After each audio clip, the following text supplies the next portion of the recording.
லட்டு செய்யலாமா? ஸோ இதுக்கு நான் 1 டம்ளர் சுகர் எடுத்திருக்கேன். 1 டம்ளர் சுகருக்கு 3/4 டம்ளர் வாட்டர், கலருக்காக கேசரி பவுடர், ஸ்மெல்லுக்காக ஏலக்காய். அவ்வளோதான். இப்போ ஸ்டவ்வில் வச்சு நல்லா மிக்ஸ் பண்ணுங்க. லைக் அந்த சுகர் வந்து நல்லா டிசால்வ் ஆகணும். அவ்வளோதான், நம்மளோட சுகர் சிரப் ரெடி ஆகிடுச்சு.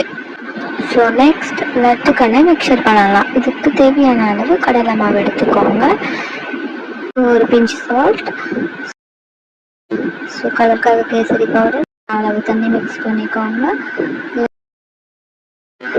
லைக் இந்த கன்சிஸ்டன்சியில் இப்போ ஆயில் வச்சு இந்த மிக்சரை கிறிஸ்பியாக ஃப்ரை பண்ணி எடுத்துக்கோங்க.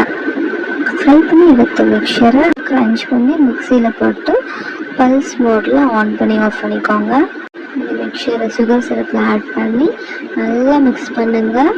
ஒரு 10 to 15 minutes சோக் பண்ண விட்டுட்டு கையில் எடுத்து பிடிச்சிங்கன்னா டேஸ்டியான லட்டு ரெடி. லட்டு நீங்களும் டேஸ்ட்டாக இருந்துச்சுங்க. நீங்களும் ட்ரை பண்ணிவிட்டு மறக்காமல் கமெண்ட் பண்ணுங்கள். பாய்.